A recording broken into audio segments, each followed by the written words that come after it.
थारायबारि गुदि फरायसालि थांना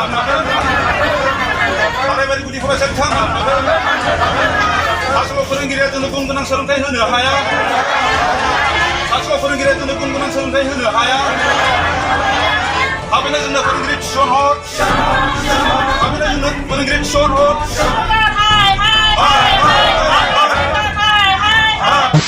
बिश्वनाथ जिल्लानि सिङाव थानाय गहपुर हालामनि थारायबारि गुदि फरायसालियाव नांगौ बायदि फोरोंगिरि गैया। बिश्वनाथ जिल्लानि सिङाव थानाय गहपुर हालामनि थारायबारि गुदि फरायसालियाव नांगौ बायदि फोरोंगिरि गैया। थारायबारि गुदि फरायसालिखौ 1979 मायथाइयाव गायसनदोंमोन आरो बे फरायसालिया 1990 मायथाइयाव सोरखारजों गनायजानाय जादोंमोन। दिनै थारायबारि गुदि फरायसालियाव फरायसुला फरायसुलि दिथागिरि आरो गामिनि रायजो राजा बिथांमोना खौरां बिजोङाव दानि गोहोआव थानाय खुंथाय सोरखार आरो फरायसालिनि बिभागनि दैदेनगिरिफोरखौ सोमखारिदों आरो सोरखारखौ गामिनि रायजो राजा आरो फरायसानि दिथागिरिजों लोगोसे फरायसालिनि दाना दोननाय आफादा दाबो सोरखारखौ थाबैनो फोरोंगिरि दैथायहरनो थाखाय खावलायदों। बे फरायसालियाव नांगौ बायदि फोरोंगिरि गैयैनि थाखाय फरायसाफोरनो गुन गोनां सोलोंथाइ होनो हानाया गोरलै नङा होननानै फोरोंगिरिया बुंथिदों।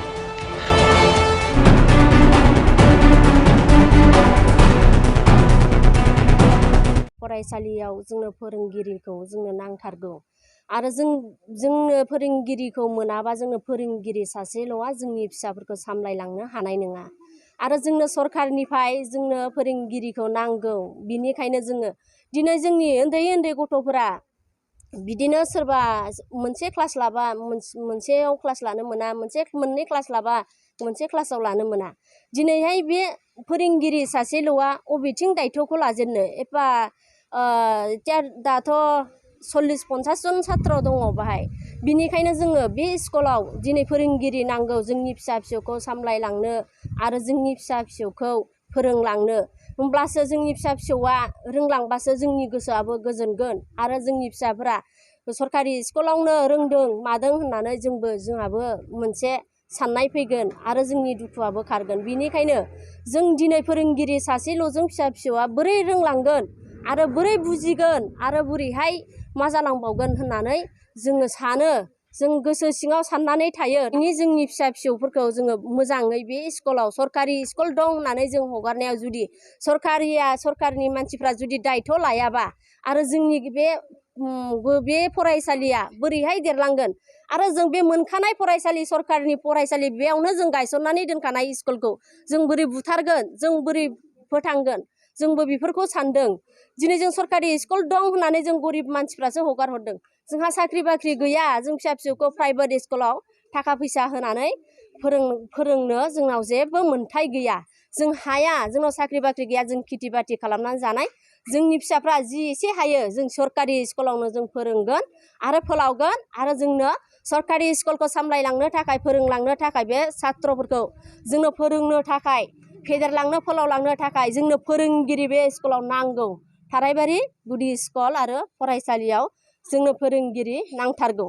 दा मथेथे बेयाव सासेल' जानानै दं आरो माने फोरोंगिरियाबो सासेल' जानानै दङ। बिनिखायनो जोंनो सानै फोरोंगिरि नांगौ होननानै जोङो सरकारनिफ्राय बुंहरनाय जादों आरो थिसनहरनाय जादों आरो जेरैखि जायाबाबो जोंनो नांथारगोन आरो जोंनो बेखिनिखौ जोंनो फोरोंगिरि हराबा आरो बे स्कुला ओरैनो थैनानै थांगोन आरो जोङो सरकारनि स्कुल दं होननानै सरकारि स्कुलाव सोदों, जों बे स्कुलखौ फोथैनो सानाखै। बेनिखायनो जोंनो फोरोंगिरिखौ थाब नांगौ। आं एसेखौनो बुंनानै दोनथ'नाय जाबाय। नंगौ, नोंथां सोंनाया थिगानो। माने बे फरायसालियाव माने आंल' होननानै बुंजायो।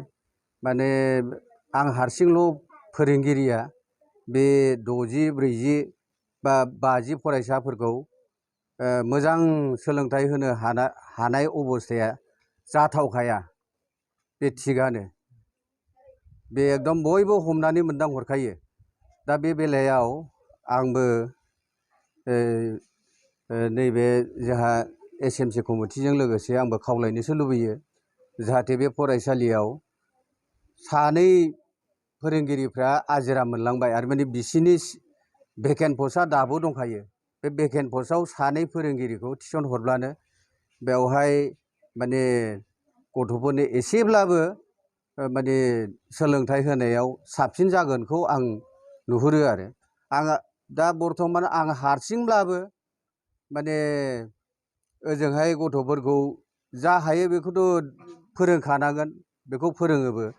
बिनि अनगायैबो माने अफिसाव थांनाय बिदिनो माबा माबि जोबनो गैयै खामानि हरबाय थायो सोलोंथाइ बिफाननिफ्राय। दा अफिसनि खामानिखौसो मावनो ना गथ'फोरनो सोलोंथाइ माने फराफारिखौसो फोरोंनो, बे बेलायाव बिराद माने आख' फाख' जाबाय थायो आरो। माने गथ'फोरखौबो ओरैनो लेंहरनानै माने फोरोङालासिनोबो दोनजाया आरो अफिसनि खामानिखौबो मावालासिनोबो थानो हाया। माने बिराद माने प्रब्लेमाव गोलैनानै दं आरो। दा बेखायनो बिदिबा नोंथांमोननिफ्राय मा खावलायहरनो सानदों जे जिथु सरकार जिथु शिक्षा बिभागाव थानाय माखासे बिथांमोनखौ? दा आंनि आंनिफ्रायथ' माने नैबे फरायसालियावल' नङा, थाराइबारि गुदि फरायसालियावल' नङा माने सिंगेल फोरोंगिरिया जोंनि बर' मिडियाम सा ओनसोल बर' जायगा बर' मिडियाम स्कुलफ्राव फ्राय माने अबेबा जिर'आनो जानानै दं, ओमफ्राय फ्राय माने सासेल' जानानै दं। दा बे बेलायाव सरकारखौ आं खावलायनो सानो, जिर' जानायावथ' नांखागोन आरो सासेल' फोरोंगिरियावबो माने सानै साथाम थिसन हरजानायखौ आङो लुबैयो आरो खावलायो आरो थिसन हरनायखौ।